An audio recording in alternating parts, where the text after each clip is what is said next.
Buenas hermanos, hermanas, hermanes, estamos continuidade então no capítulo 2, estamos na metade dele. A gente já deu mas demos uma recapitulada na aula anterior de tudo que a gente já fez até agora, uma pincelada. E a gente está entrando então na teoria dos gunas aqui. No capítulo 2, então estamos no 2.18. Olha o que desencaixar faz a sua tradução. Tudo que é percebido inclui não apenas objetos externos, cadeira, mesa, um passarinho curió, mas também a mente e os sentidos, ou seja, sua mente, manas, e os seus sentidos, índrias. Então, a cadeira, a mesa, objeto, cachimbo, passarinho curió, chega a você, mas passa pelo filtro da sua mente e dos seus sentidos. Tudo para Kurt. Eles compartilham os objetos e a mente e os sentidos, de três qualidades. Todos os objetos, inclusive você, é uma combinação de três qualidades: inércia, atividade e clareza. Ele tem dois tipos de efeitos: expor aquele que percebe, expor a mim, porque passa pela mente e os sentidos, às suas influências ou proporcionar os meios para fazer a distinção entre eles e aquele que percebe, Purusha. Vou repetir, depois vou para a glória e a gente amarra para esse sutra que é importante. Tudo que é percebido, então tudo que é visto, cheirado, olhado, enfim, tocado, tudo que encontra o seu corpo e, portanto, a sua mente, e, claro, vai colorir Purusha, inclui não apenas objetos externos, luz, temperatura, tá? Mas também a mente e os sentidos. De quem? De mim, que estou olhando barato. Eles compartilham todos os objetos e eu.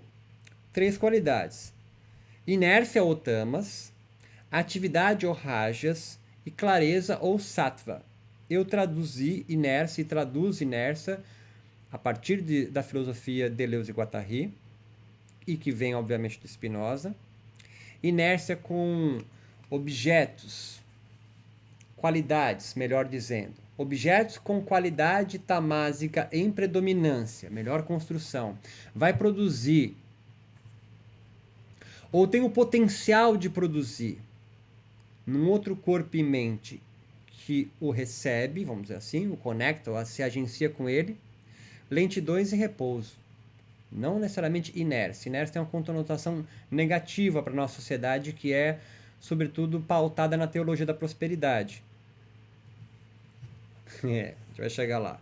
Atividade, rajas, que eu traduzo como velocidades e movimentos. Então, há alguns objetos com predominância da qualidade rajásica. Ou há objetos e mentes e sentidos, nós, que podemos estar, melhor, tem que ficar sempre olhando na palavra, né? Com tendências a colorir, a perceber o mundo de forma rajásica, ou seja, produzindo movimentos e velocidades, e há outros objetos, outras mentes, outros sentidos, com qualidades sáttvicas em predominância. Mas não é algo que veio do nascimento, é que está agora. Porque teve outros encontros que deram essa predominância de sáttva. É tudo um movimento, é uma dança, brother. Você não é uma pedra largada aí no meio. Sátvico, que está ligado a equilíbrios, a um equilíbrio e estabilidade. Ele continua. E tem dois tipos de efeitos. Essas três qualidades. Do objeto lá fora, impactando as minhas três qualidades aqui. Não tem nenhum objeto 100% tamásico, rajásico ou sátvico. Tem as três qualidades, todos os objetos. E varia. Expor aquele que percebe as suas influências. Expor aquele que percebe as suas influências. As com crase. Então, eu olhar uma bicicleta, ela vai expor a mim às minhas influências. Do quê? De rajas, tamas ou sattva, de predominância. Será que eu estou com predominância de movimentos e velocidades? Rajas. De lentidões, repousos, tamas. Ou de estabilidade e equilíbrio? Sattva. Como é que eu vou saber isso? Apenas entrando em agenciamento com outros objetos.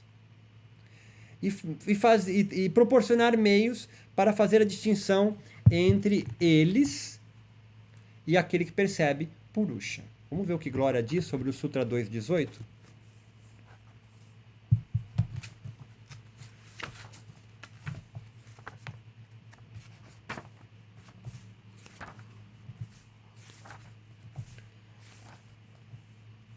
O que é percebido, o objeto, cadeira, mesa, passarinho, curió, tem as características de clareza, ação e imobilidade. Clareza, então, é sattva, a ação é rajas e imobilidade é tamas. É da natureza dos 5 elementos e dos órgãos de percepção, incluindo a mente de ação. Então, o que me compõe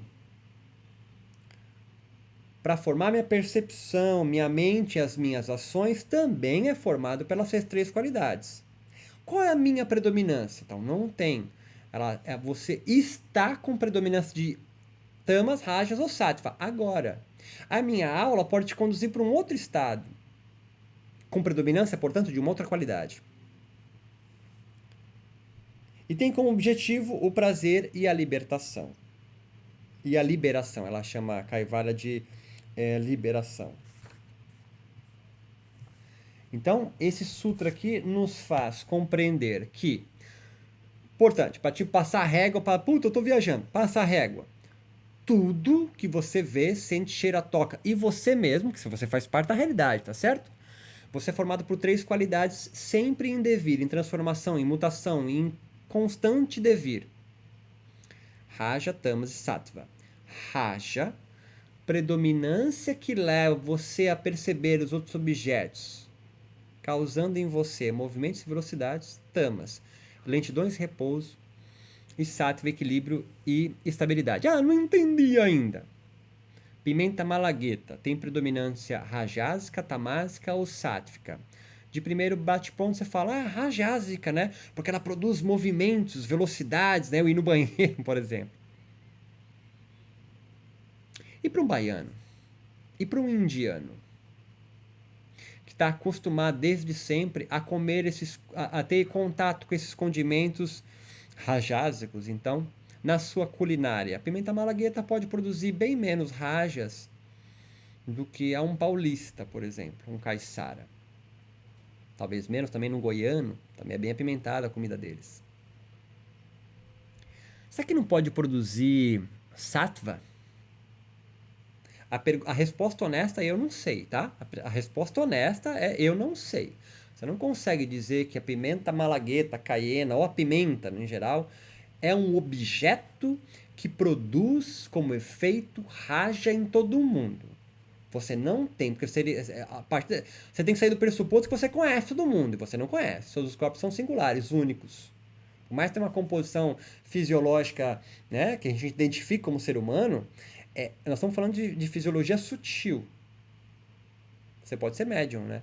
Aí você sacar essa qualidade aí rajásica, tamásica ou sátvica, sei lá, pelo olhar, sei lá, e não estou sendo irônico.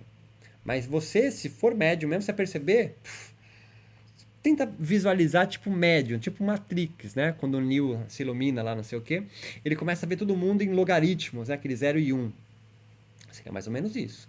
Você veria as energias, né? A gente for pensar dessa forma, rajásicas, sáttvicas, tamásicas, o tempo todo. O ignorante, o avidya, o klesha, pra gente ir amarrando, é o que não tem percepção, não controle, percepção sobre essas qualidades em você. Por que eu tenho que entender essas qualidades? Não perca de mente o rolê do Patanjali. Ele quer chegar no capítulo 1, quer produzir em você quando Chitta se distancia ou se cala, se você preferir, Chitta Vita Nirodha, para você perceber a distinção entre Purusha e Prakriti. É isso que ele quer fazer. Ele quer fazer você compreender, pelo menos até agora, no capítulo 2, que existe uma distinção em você entre Purusha e Prakriti. Claro, alguns vão colocar essa distinção de forma hierárquica. Sattva superior Há rajas que é superior a tamas, mas isso faz fruto de uma sociedade capitalista sobre a teologia da prosperidade, que alguém te cruza na rua e fala assim, como é que tá a tua vida? Tu fala, tô na correria. A teologia da prosperidade traz sempre o neurótico, né, na psicanálise, aquele que falta. Aqui é pleno, nada lhe falta. Se nada lhe falta, não tem hierarquia. Se nada lhe falta, não tem hierarquia. Então, por que possui uma sociedade estratificada em caste na Índia? Eu posso te responder como tentar ser um isentão. A estratificação em caste na Índia é uma problemática para quem? Para o indiano ou para nós ocidentais que pensamos o mundo de forma democrática? Estou sendo provocazaço. Eu adoraria dar resposta logo. Eu tenho a minha. Eu iria perguntar se um Dalit tem esse tipo de dificuldade, ou se ele não tem essa dificuldade, é só o Brahmane que não tem. Mas é um outro rolê. O importante é nós pensarmos na perspectiva. E para que servem essas qualidades? Tanto para você fazer essa distinção, quanto você então ir treinando a percepção de quanto desses gunas estão agindo em você agora. Vamos para o Sutra 19. Tudo que é percebido está relacionado porque compartilha as três qualidades. Então, isso aqui é um ponto importante do Sutra de Patox. Você percebe o mundo, a realidade lá fora, porque ela possui três qualidades. Então, você consegue perceber, intuir a qualidade rajásica, tamásica ou rajásica no outro, mas sempre tendo com você a medida. A pimenta malagueta é rajásica, você diz. Mas a construção correta é: a pimenta malagueta é rajásica no encontro com o meu corpo. Vou repetir.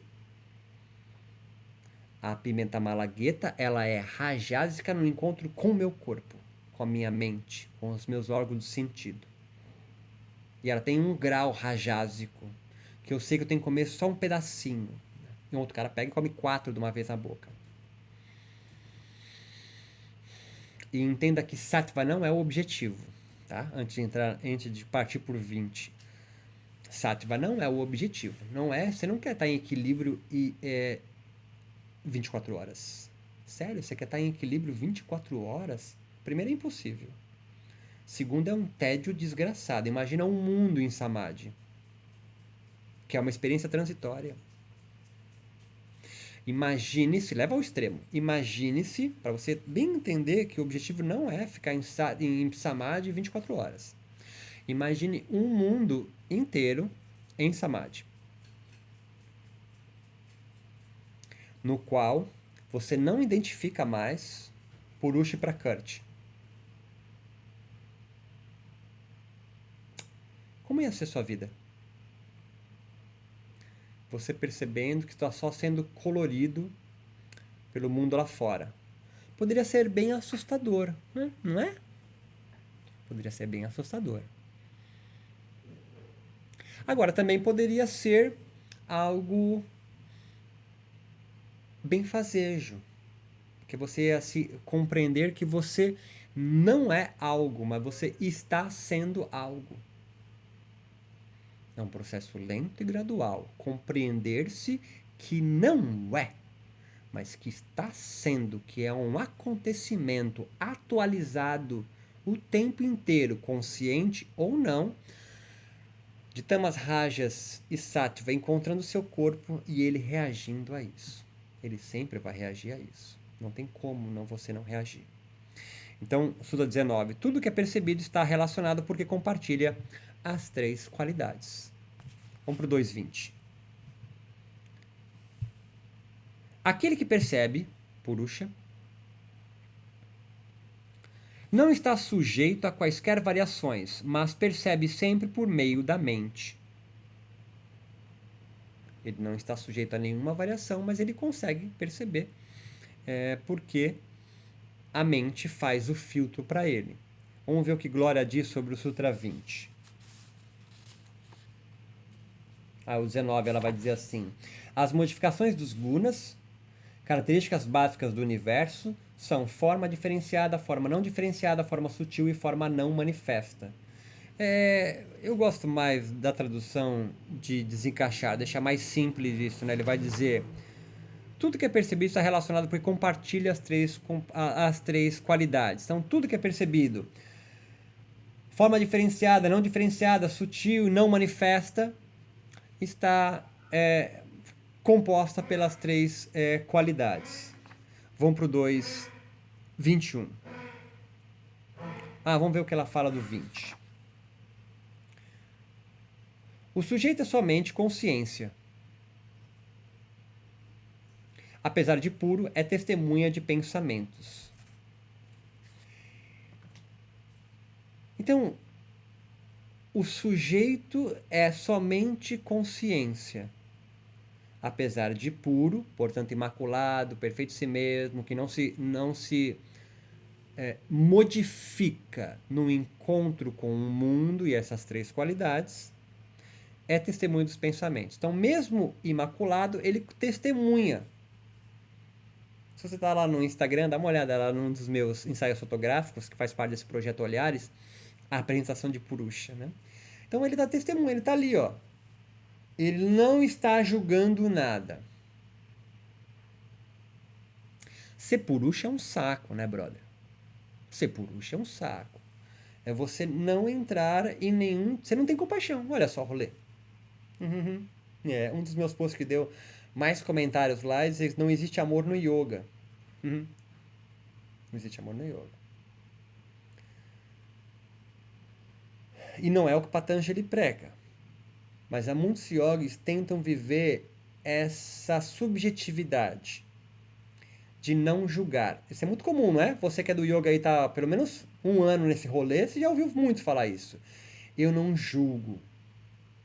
É o isentão. É o do Partido Novo. Do Amoedo. Eu não julgo. Eu não julgo. Mas aqui dentro...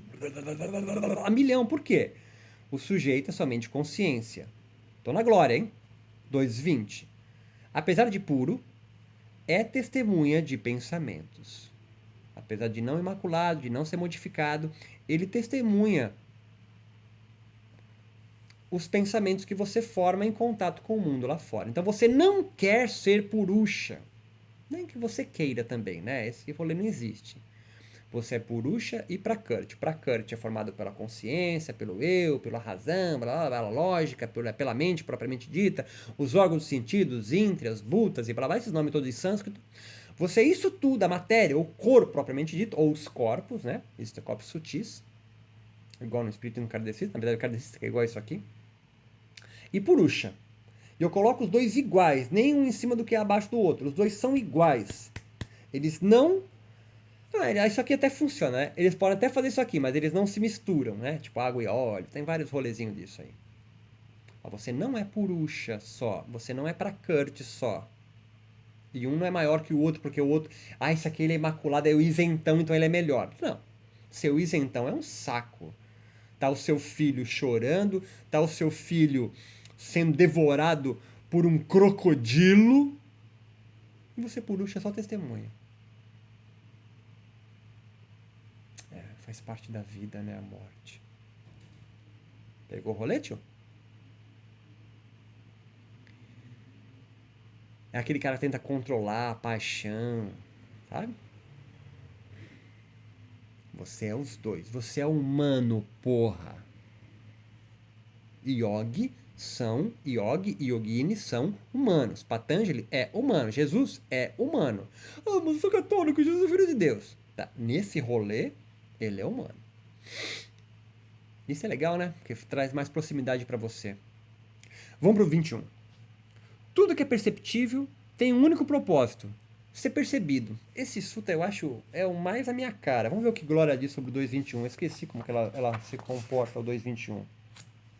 A natureza daquele que é percebido, o objeto, é exclusivamente para aquele, o sujeito. É o mesmo rolê, só que ela é mais rebuscada. Ela é mais ao pé da letra, né? A natureza daquele que é percebido, a cadeira, o cachimbo, o passarinho curió, o teu filho, você o percebe. Essa natureza existe apenas para ser percebido. É o mesmo rolê. Tudo que é perceptível tem um único objeto, o propósito: ser percebido. É da hora isso aqui. Eu gosto das lógicas simples, né? tudo que é perceptível tem um único objetivo, ser percebido. Então entenda, ele tem uma profundidade maior do que você imagina. Não há nada oculto. Vou repetir. Não há nenhum mistério. Não há nada oculto atrás das coisas. Tudo que é perceptível tem um único propósito, ser percebido. Eu percebo espírito. Qual que é o propósito? Ser percebido. Eu tô vendo a laranja. Qual que é o propósito? Ser percebida. É simples, mas é profundo se você parar para pensar sobre isso. Tudo que é perceptível tem um único propósito: ser percebido. Não há mais nenhuma camada a se desvelar atrás. E tudo que é percebido tem 3 qualidades. A gente volta para não esquecer, estamos falando de gunas. Ele está introduzindo gunas aqui. Para antes chegar do Ashtanga Yoga, que é outro rolê legal, mas é outra aula. Os 8 passos do Yoga. Cada objeto tem uma variação dessas 3 qualidades que não são imutáveis, estão sempre em transformação. Está mais rajásica, produzindo movimentos e velocidades no objeto, tá? No objeto. Mais tamásica, produzindo lentidões e repouso no objeto. E mais sátvica, ou mais esátvica, produzindo equilíbrio e harmonia. Todos os objetos têm essas 3 qualidades, essas 3 combinações. Num grau de porcentagem, você que é dos Estados Unidos, gosta da tabela da Excel.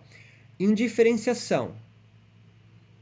E essa diferenciação desses 3 qualidades em qualquer objeto, em contato com você, que também tem esses 3 objetos, vai produzir uma terceira situação.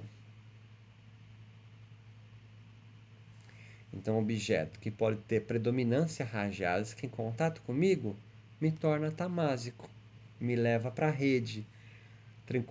Tranquilidade, lentidões, repouso, isso é bom.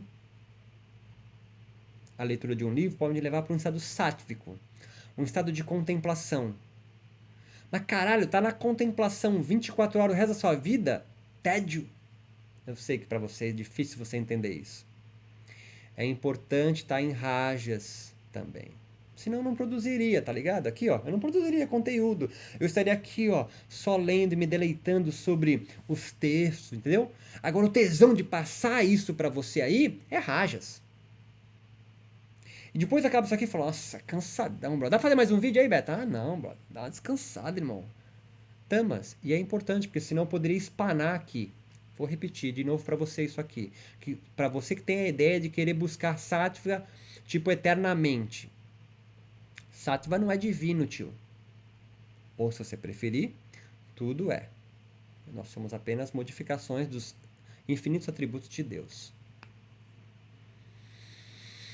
Fazer a leitura de como você está e como seria bacana você estar ou deseja estar, yoga pode te ajudar nisso. Estou rajásico, mas tá legal? Tá produzindo? Tá da hora isso? Tô. Porra, irado. Passa a noite gravando. Não, cara, cansadão, me deu umas olheiras, brother. Porra, eu acho que eu passei do ponto, olha só. Foi rajas demais. Não ouviu tamas. Não sattva. Não ouviu tamas pedindo pra você repousar e ir pra lentidões. Tô ficando mais tempo nisso porque eu sei que não é o usual de se pensar. Eu tô subvertendo o mundo de alguns de vocês. E sattva? Puta, sabe quando você tá naquele. Tá no meio do retiro, você fala assim, caralho, brother. Vamos gravar um vídeo? Fala, não, brother. Mas vamos então dormir? Não, eu também não quero dormir. Não é sattva, não é tamas. Sacou? É o quê? É sattva. Ah, eu quero ficar eternamente assim. Vai ficar eternamente assim? Sério, brother. Vai morar onde, tio? Mesmo morando numa caverna, você não vai ficar em sattva, tá ligado? Eternamente. Pode ter bicho ali. Não, mas tem gente me protegendo, sei lá. Você fez fogueira. Mas na hora de você comer, que não sei se você sabe, mas tem os sadhus comem, né? É rajas. O ímpeto por comer é rajas. E precisa de rajas para fazer digestão. Vou meditar mais 8 horas? Não, cara, agora meu joelho tá pegando, eu quero dar uma deitadinha, dar uma descansada. Tamas. Isso não é prejudicial, isso não é negativo, isso não é ser menor. tá na correria o tempo todo, tá em rádio o tempo todo, é uma característica da nossa sociedade. E olha o que ela fez. Ansiedade, depressão. Depressão é espanar, né? É raja pra caralho. Aí espanou, né? 222. A existência de todos os objetos de percepção, a existência de todos os objetos que você percebe e o seu surgimento são independentes das necessidades da pessoa que percebe. Tipo, é o caos, tá? Você não pegou o rolê. A existência de todos os objetos de percepção e o seu surgimento são independentes da necessidade da pessoa que percebe. Aí eu tô precisando de mais raja. Não adianta você ficar parado. Não vai vir. Se vier, é um acaso. Cara, cansadão, brother. Preciso desopilar. Se você não se deslocar fisicamente ou mentalmente, você tá entendendo o rolê, né? Buscar tamas não vai acontecer. Eles existem, a continuação do desencaixar. Eles existem sem uma referência pessoal para poder atender às diferentes necessidades dos diferentes indivíduos. É o caos, brother. O caosmose. Vamos ver o que Glória diz sobre o 2:22. Com referência à pessoa que já alcançou o objetivo mais alto da vida, aquele, o mundo dos objetos, é morto, apesar de não verdadeiramente morto, pois continua sendo comum para todos os outros. Ela complica a sua vida, né? Vamos ver o que ela comenta aqui. Essa pessoa que já alcançou o objetivo mais alto é a parte mais punk, porque assim, volto a dizer, a leitura védica é sempre hierarquizada. Existe alguém que alcançou um platô. E por mais contraproducente na minha concepção de pensar, porque se tudo é pleno, tem grau de distinção? Então essa pessoa é aquela que alcançou o mais alto objetivo da vida, chamado Parama Purushatra. Enfim, é o graus de hierarquia que eu não gosto. Tipo, é um Purusha mais fudido do que o outro Purusha. Eu não gosto disso, cara. Eu não gosto disso. É muito bramânico, né? Que coloca, por exemplo, um Dalit, não nessa condição.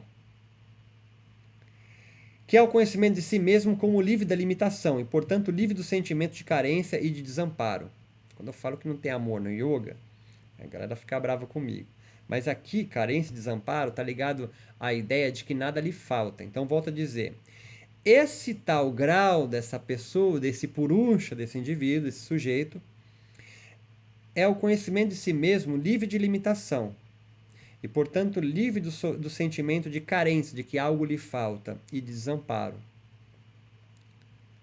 Para essa pessoa, Glória continua comentando, que está satisfeita em si mesmo, o mundo não é visto como um meio para tornar-se feliz.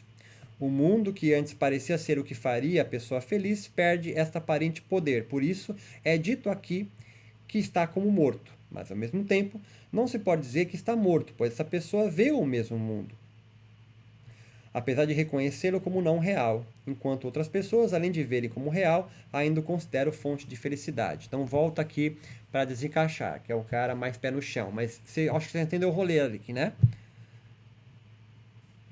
A existência de todos os objetos... É esse? 22. A existência de todos os objetos de percepção, os seus surgimentos, são independentes das necessidades da pessoa que percebe. Então, essa primeira frase é para descrever o que ela colocou alguém distintivo. Eu não gosto disso. A existência dos objetos de percepção e o seu surgimento são independentes das necessidades da pessoa que percebe. Eu não preciso disso. Eu sou pleno. Como coloca aqui, eu não sou carente, não sou desamparado. Palavras da Glória comentando. Sou, então, autossuficiente. Uma palavra que eu colocaria entre aspas. Autossuficiente na ideia de que sou pleno e completo.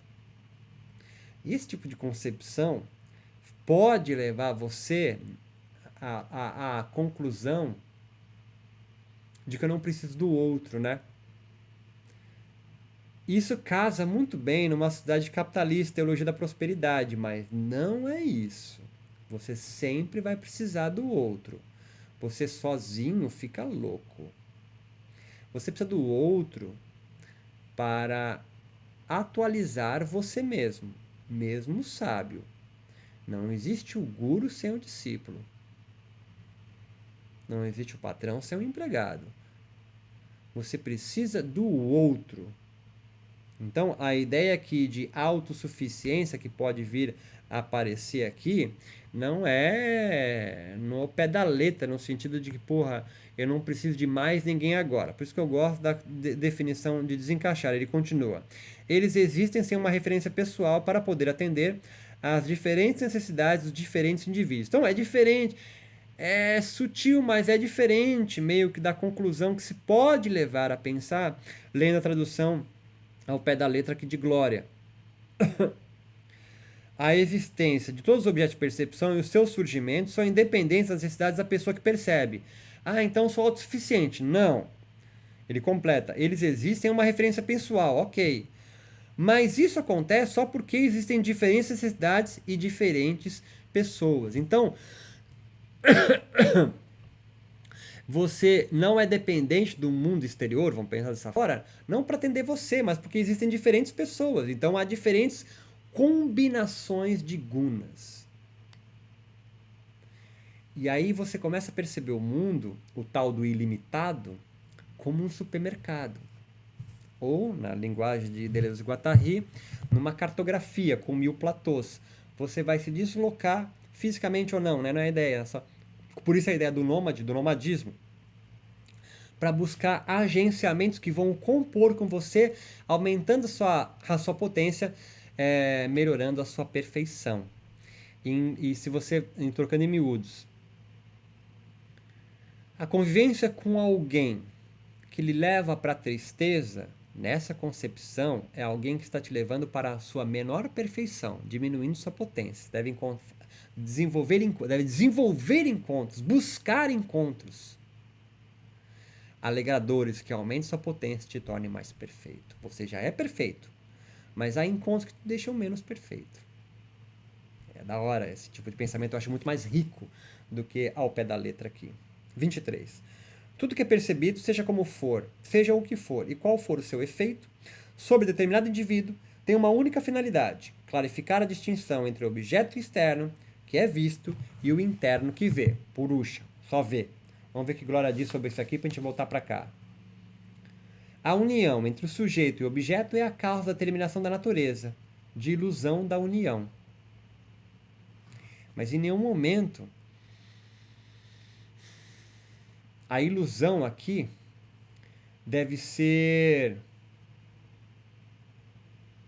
Não é maia a ilusão aqui, né? Não é maia, não é maia. Viver sem nenhuma ilusão é alguém desiludido, é alguém em depressão. Volta para cá. Tudo que é percebido, 23 ainda, eu volto para lá depois. Tudo que é percebido, seja o que for e qual for seu efeito sobre determinado indivíduo, então o objeto que eu observo. Tem uma combinação dos 3 gunas, Raja, Tamas ou Sattva. Movimentos e velocidades, lentidões e repouso, o equilíbrio e harmonia. Em contato comigo, vai produzir um terceiro efeito, tá certo?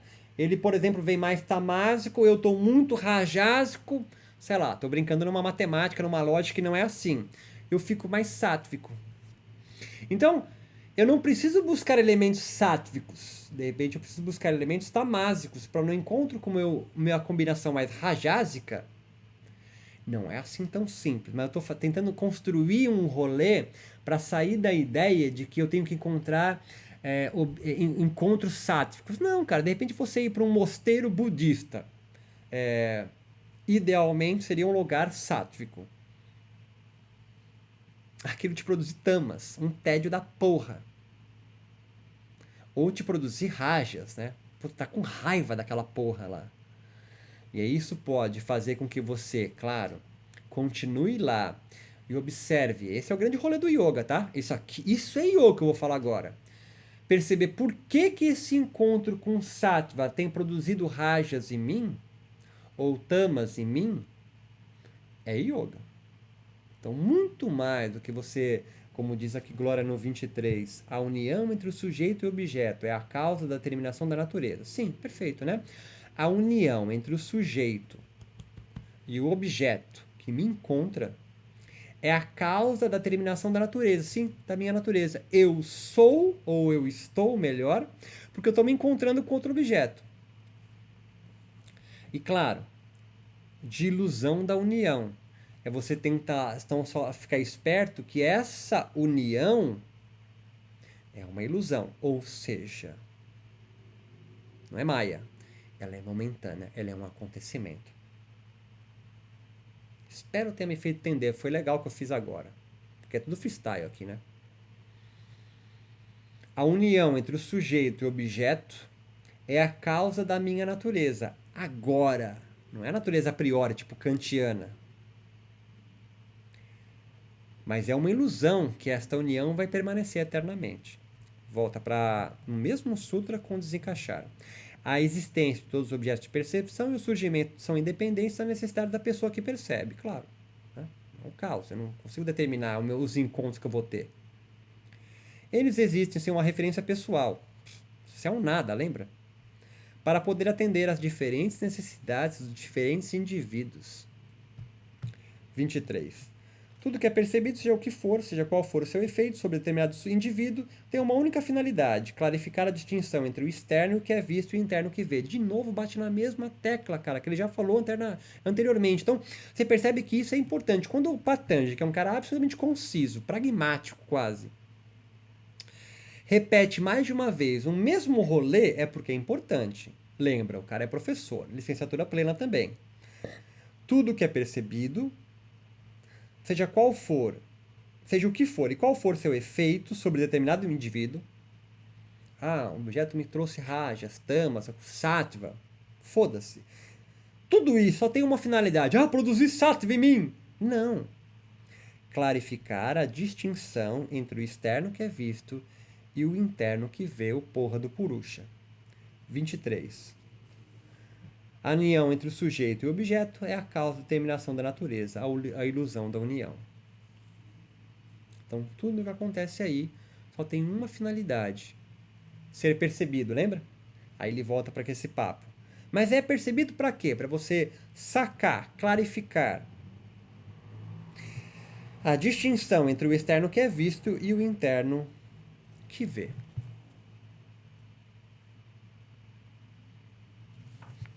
Tem uma história de um cara, de um menino, criado com lobos. E isso é recente, tá? Sei lá, foi na uma cidadezinha anterior da Rússia. Eu sei que foi na Rússia, na ex-União Soviética. Talvez de uma gestação que não tivesse podido ter sido, um bebê foi largado na floresta. Essa é a história. Mas ele não morreu. Ele foi criado por lobos. Lobas, então, talvez. E ele foi encontrado 12 anos depois. Então, estimou-se que ele tinha 12 anos, correndo em 4 apoios, a coluna toda, entre aspas, distorcida no padrão nosso, que é andar de pé. Ele só andava em 4 apoios, comia carne crua, estava nu, uivava na lua cheia, rosnava. Né? Ele era um lobo.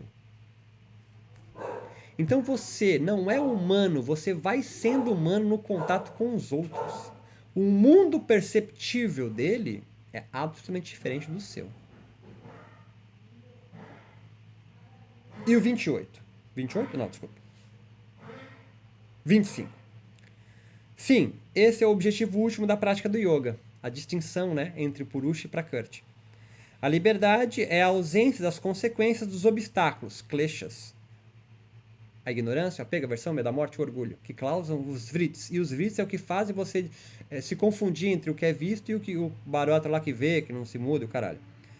E a supressão das ações cujos efeitos nos perturbam e nos distraem. Então, olha só o rolê. Liberdade é a ausência das consequências dos kleshas e a supressão das ações cujos efeitos nos perturbam e nos distraem. Então, quando você promove uma ação ou uma reação, fruto, ou na vigência, ou no agenciamento dos kleshas, isso lhe perturba e lhe distrai. 25 da glória.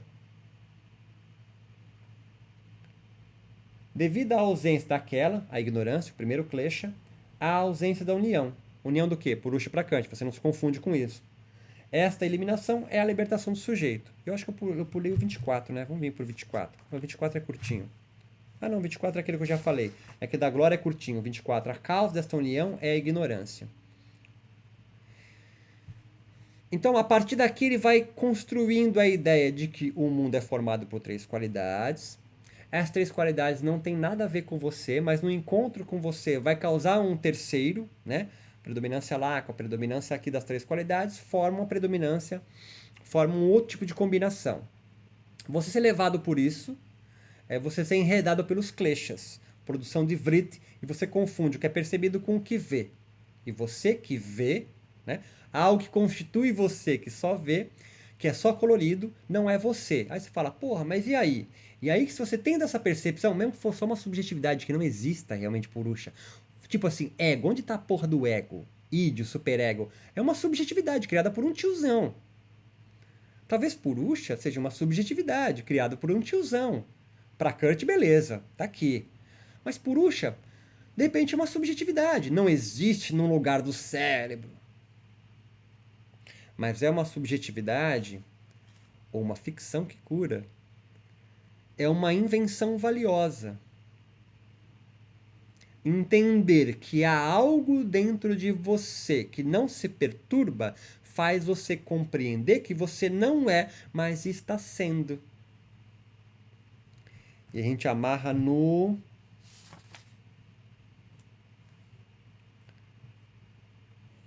26. Essencialmente, os meios devem ser direcionados para o desenvolvimento da clareza, o viveka, de maneira que se torne evidente a diferença entre as qualidades mutáveis daquilo que é percebido e as qualidades imutáveis daquele que percebe. Olha que bonito. Ah, mas eu não tenho qualidades que são também imutáveis? Sim, para Kurt, mas o Purusha não se mexe. Vamos ver o que Glória diz o 26, a gente amarra aqui. O conhecimento discriminativo, viveka, sem obstáculos, sem klesha, é um meio para a eliminação da ignorância e do erro.